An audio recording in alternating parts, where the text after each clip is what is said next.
वेदास्तथा स्मृतिगिरो यमचिन्त्य शक्तिं सृष्टिस्थितिप्रलयकारणमामनन्ति तं श्यामसुन्दरमवेक्रियमात्ममूर्तिं सर्वेश्वरं प्रणतिमात्रवशं भजामः। अज्ञाननिरतिरुपैति यया विशोषं भक्तिः परापि भजते परिपोषमुच्चैः तत्त्वं परं स्फुरति दुर्गममप्यजस्रं साद्गुण्यभृत् स्वरचितां प्रणमामि गीतां। नारायणं नमस्कृत्य नरं चैव नरोत्तमं देवीं सरस्वतीं व्यासं ततो जयमुदीरयेत्। हरे कृष्ण कृष्ण कृष्ण हरे हरे, हरे राम राम राम हरे हरे। गीता मंजरी का यह 249वां अंक है। विगत अंक में हम लोगों ने श्लोक संख्या 9.5 के अंतर्गत न च मत्स्थानि भूतानि पश्य में योगमैश्वरम इस पंक्ति की व्याख्या में पंक्ति के प्रथम भाग की व्याख्या को समझा। तो उसमें 4 विषय भगवान ने लाए। पहले, अव्यक्त मूर्तिना मया इदं सर्वं जगत ततम्, यह एक सिद्धांत था। उसमें 2 खंड थे। भगवान की मूर्ति जो अभी अर्जुन के समक्ष है वह वस्तुतः अव्यक्त ही है। अपनी इच्छा से भगवान ने उसे प्रकट किया है, ना कि वह नेत्र रूपी चक्षु रूपी इंद्रिय का विषय है। और वे ही श्री कृष्ण ही संपूर्ण जगत में व्याप्त हैं। लोग कहते हैं ब्रह्म व्याप्त है। ब्रह्म शब्द की निष्पत्ति इस रूप में होती है, किंतु भगवान यहाँ कह रहे मैं व्याप्त हूँ। और मत्स्थानि सर्वभूतानि, यह दूसरा घटक था जिसकी व्याख्या होगी कि सभी भूत मुझ पर स्थित हैं, अर्थात उनकी सत्ता, उनका स्वरूप, यह सब कुछ मुझ पर स्थित है। न च अहं तेषु अवस्थितः, यह तीसरा बिंदु था, मैं किंतु इनमें नहीं हूँ, अर्थात मेरी सत्ता इत्यादि जो है इनसे पृथक है। न च मत्स्थानि भूतानि, यह चौथा भाग था। सारे भूत मुझ पर आश्रित होने पर भी मुझसे लिप्त नहीं, क्योंकि जो आश्रित होता है आश्रय के साथ उसका एक लेप होता है, आश्रय लिप्त होता है। किंतु मैं ऐसा नहीं हूँ, इसलिए प्रकृति के गुण, प्रकृति के विकार, प्रकृति मेरी ही है, प्रकृति मेरी ही शक्ति है। जीवात्मा रूपी प्रकृति भी मेरी ही शक्ति है, किंतु ऐसा होने पर भी मेरे साथ इनका लेप नहीं होता है, क्योंकि मैं एक स्वरूपतः इनसे पृथक हूँ। अब बोल, पश्य में योगम ऐश्वरम। अर्जुन, मैं योगम पश्य, मेरे योग को देखो, और उसका विशेषण है ऐश्वरम। ऐश्वर्य में, ऐश्वर्य समझ रहे हैं? ऐश्वर्य वह चीज है जिसको सुनकर के आपकी आंखें चकित हो जाएं। ऐसा वह कार्य जो ईश्वर को छोड़कर दूसरा कोई नहीं कर सकता, वहाँ वस्तुतः ऐश्वर्य का प्रयोग होता है। सामान्य व्यवहार में किसी के पास अतुलित वैभव है जो एक सामान्य व्यक्ति के पक्ष में नहीं हो सकता था। हम कहते देखो उसका ऐश्वर्य को देखो, किंतु इस प्रसंग में मुख्य ऐश्वर्य जो जो जहाँ प्रयोग होना चाहिए वह है जो क्षमता, जो ईश्वर का ही केवल स्वभाव हो सकता है, वह है ऐश्वर्य। उसकी क्षुद्रता हम व्यवहार में व्यवहार करते हैं क्षुद्र रूप में, कि सामान्य व्यक्ति इतना वैभववान नहीं हो सकता, देखो वो इतना वैभववान है, तो उसका ऐश्वर्य को देखो। तो वस्तुतः यह शब्द जो है, जो केवल ईश्वर का ही स्वभाव है, वह है ऐश्वर्य। योग का मतलब, अभी तक जो हमने योग शब्द का अर्थ सुना है, योग उपाय होता है, मिलन होता है इत्यादि, समाधि, इन चीज़ों को यहाँ लाने से अर्थ संगत नहीं हो पाएगा। इसलिए यहाँ योग शब्द का अर्थ है कि युज्यते अनेन दुर्घटेषु कार्येषु। जो कार्य दुर्घट है, यही तो पीछे की मंजरी में विषय आया, कर्तुम अकृतुम अन्यथा कर्तुम। जो कोई नहीं कर सकता है, उसको यदि कोई कर दे तो हम बोलेंगे बड़ा ऐश्वर्यवान है, उसके पास वह अलौकिक शक्ति है।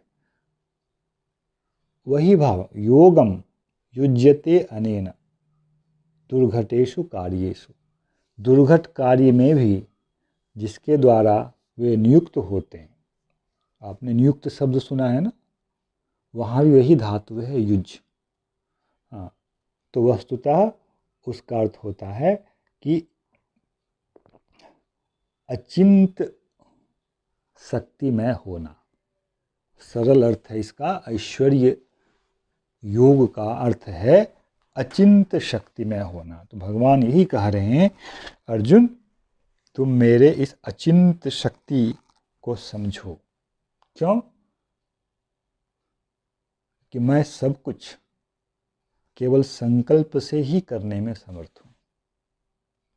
न तो इस जगत को निर्माण करने में मुझे हाथ लगाना पड़ता है। जैसे कुम्हार घड़े का निर्माण करता है तो हाथ लगाता है ना, मिट्टी में हाथ लगाएगा, मिट्टी गूँथेगा, मिट्टी को चूरेगा, पानी मिलाएगा, हाथ लगाएगा, चाक घुमाएगा, फिर उस पर आकार देगा। तो सोचिए, यदि जगत का निर्माण होना है, तो ऐसा कौन सा कुम्हार बैठा हुआ है जो इस प्रकार से किस चाक पर, किस मिट्टी से जगत रूपी घट का निर्माण करेगा। उस कुम्हार को उससे बड़ा होना चाहिए, चाक को उससे बड़ा होना चाहिए, चक्की को, चक्र को। ये सब बातें लौकिक व्यवहार की दृष्टि से होने पर भी जो जगत संबंधी सृष्टि है, उसमें बिना किसी लौकिक व्यापार के जो करने में समर्थ है, वही ईश्वर है।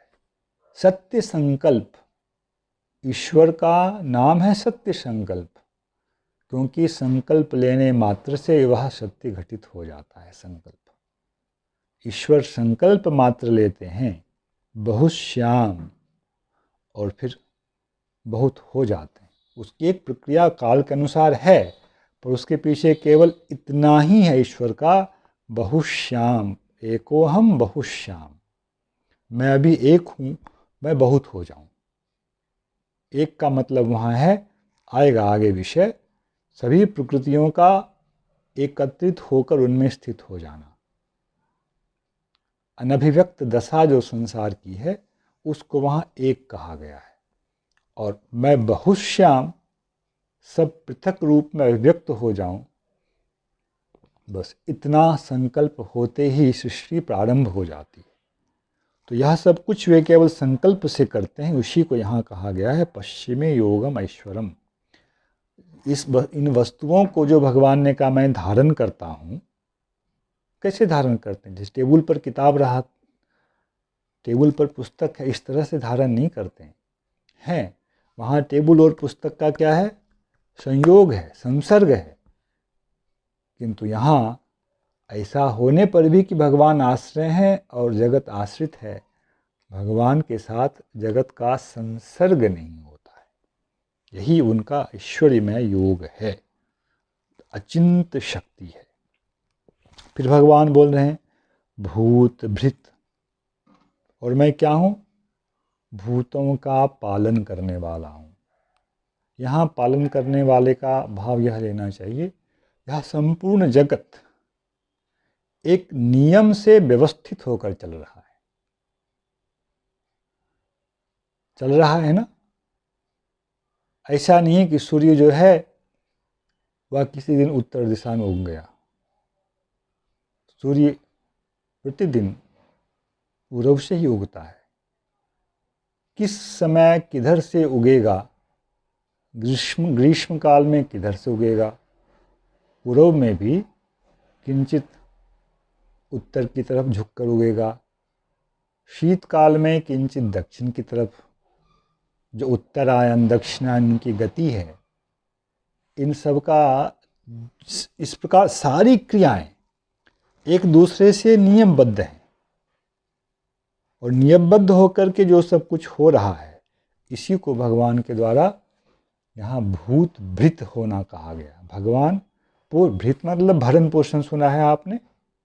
भ्री धातु है जिसका अर्थ है भरण पोषण करना। जगत का भरण भगवान इसी रूप में करते हैं। भाव यह है कि संपूर्ण जगत भगवान के द्वारा नियमित है। भूतभृत न च भूतस्थो। अर्जुन, तुम मुझे ऐसा मत समझो कि इस पांच भौतिक भूत में मैं स्थित हूँ। मैं इन भूतों का पालन करता हूँ, भरण पोषण करता हूँ, इसका नियमन करने वाला हूँ। मैं इस भूत में नहीं हूँ। जो नियमन करने वाला होता है उसमें स्थित नहीं होता है, उससे पृथक होता है। इसलिए भगवान का जो भी अचिंत ऐश्वर्यमय शरीर है वह पृथक है। वहाँ भगवान पंचभूत में स्थित नहीं है। अर्थात इसका भाव यह भी है कि मैं इनके अधीन नहीं हूँ। और ममात्मा भूत भावना, भगवान कहते हैं मैं भूत भावन हूँ। भावन करना, ऐसा यहाँ इससे के कई अर्थ हो सकते हैं। धारण करना भी है, पालन करना भी है,